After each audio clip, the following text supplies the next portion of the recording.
This is our Golf 2000 model 1.9 GT TDI.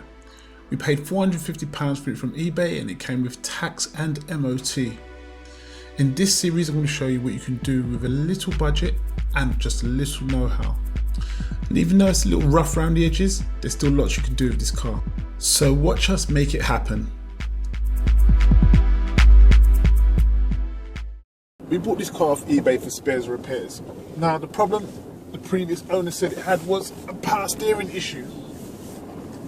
What would happen was he would fill it up with fluid and over the next few days it would run out, there'd be a puddle on the floor. So we know there's clearly a leak. Now best ways is a split pipe, a very simple split pipe. I say best ways, it's quite expensive than pipe. The hydraulic pipes are quite expensive, but best ways is a split pipe and it's like more of an on and off sort of thing. Worst ways, it's a power steering rack, which according to the manuals, it's a 4-hour job. Either or, it doesn't really matter, we can deal with it anyway, you know. Now our first job was to diagnose and find out what was wrong with the car. So we started this off by jacking up the car and getting down to business.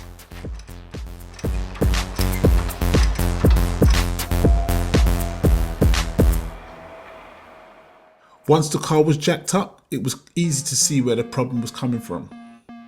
The steering rack had clearly been leaking fluid. This is a common problem on the Mk4s. The seals inside the rack perish and start to leak fluid. Fluid leaking there. I decided to make some phone calls to garage to see how much they will charge for this job. And I have to say that some of the prices were quite shocking and disturbing. How you doing? You okay? Yeah. Yep. So 1,100. How much is labour? The labour is £525. Main dealer. Well, you're a main dealer, aren't you? Okay, so £525 labour. So you'd be looking at 442 in labour. So we're looking at 442 in labour. With the VAT, plus £125 on wheel alignment. Bronze. So 442 plus VAT, is that including VAT or is that plus VAT? Including VAT. Okay, including VAT, yep. And then 125 for wheel alignment. And 125 for wheel alignment. Yep. Sorry, with all due respect, that's more expensive than the main dealer. Okay, well I mean that's the job time I got for it, we wouldn't do it for any less. Okay then, thank you very much. Alright, bye-bye. See, be careful. Some of these companies want to charge you more than main dealers. So be very careful. That's scary. That's scary. You want to charge £442 plus £125, which comes up to a total of £567. The Volkswagen main dealership came up in at £525, including exactly the same things. So garages will rip you off. That's a good example. I'm glad I did this now. It's 4 hours including alignment, which is 4 times 60, £240 plus VAT. So £240 plus VAT, and yeah? 288 including VAT. Okay, so hold on, let me just write that down. 288 including VAT and alignment.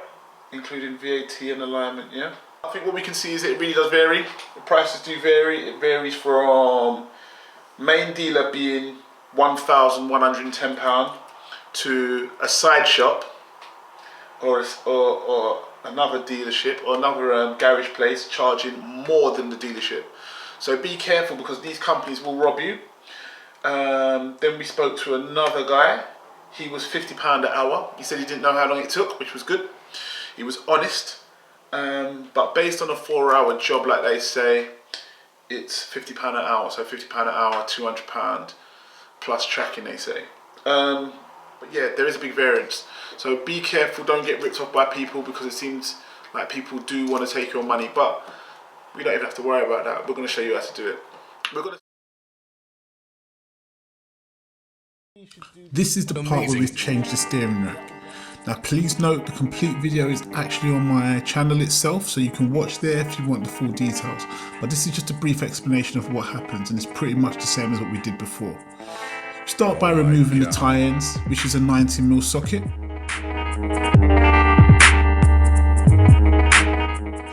Then here we've skipped on to removing the steering rack and dropping the subframe. Like I said, if you want to watch the complete video, it is on my channel. You're welcome to watch it.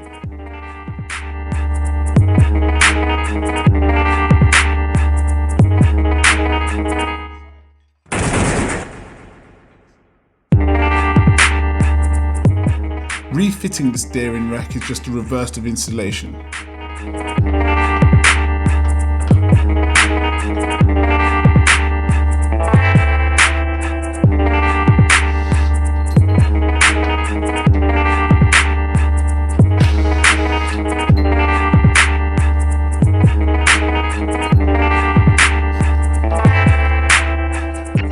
Once it's all back together, proceed to tighten up the tyres and bleed in the system.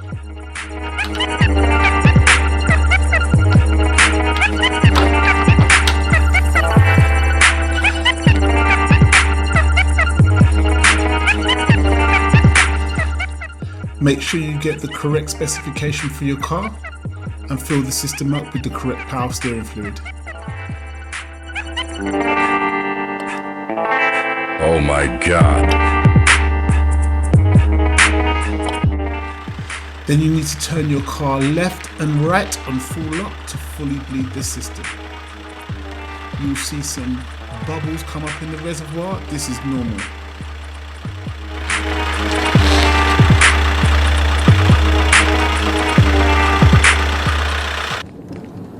So £40 and 3 hours later, we've got a running car. Absolutely fantastic. It's amazing what you can do with just a little bit of time, effort. You know, you can take a car that's destined for the wreckers, scrapyard, to being back on the road again. You know, this is a really good way to get opportunities as well, like money-making opportunities. If you can fix what someone else can't, you know, all you need is Mk4, which is me, and yeah, it's pretty easy stuff. Overall, it's pretty easy stuff. You know, everything's a lot easier once you know. So this car came to us with a power steering fault, some sort of steering fault. Now, what we know is that he used to fill it up with power steering fluid, and over the few days, it would drain out and get all stiff and hard and not function. The steering would feel like the car's turned off. This is the car without power steering fluid, without any power steering assistance. So that's how he was driving. It was much like this, and everywhere he went it was like this. So you know, you wouldn't have to go gym after you've had that. So what we did was we diagnosed the issue, we diagnosed the fault, we looked underneath and we located the leak, as you see in the video, and yeah, we fixed the car. Really 95% simple, I would say that job is. I know it's a bit daunting because you've got to go and lay underneath the actual car and play about like that, but 95% of it is pretty simple. Anyone could do it. The only part I would say there's a little bit of difficulty, or you know, not even difficulty, once you know, you know. The only part I would say is the banjo bolts. They're the only thing. You have to adjust it, get it to the right level, get your socket in there. Really, a wobbly bit would have been better, but bar that was the only difficult part in it. Everything else was straightforward. I would say out of 10, this is a 4 in terms of difficulty. Maybe a 5. It probably only goes up to a 5 because of the banjo bolts parts, you know, the actual hose parts which goes into the actual rack itself. But bar that, it's a pretty easy job. I would do it again anytime because fundamentally it's all bolts from underneath, and they're not difficult, and none of them are really difficult access bar the banjo bolts, but there's only 2 of those. But now I've done it once, it'd be easier second time round. But yeah, very simple repair, I would say. So don't be scared of it, have an attempt at it if you've got them basic tools like you saw me have, and give it a go.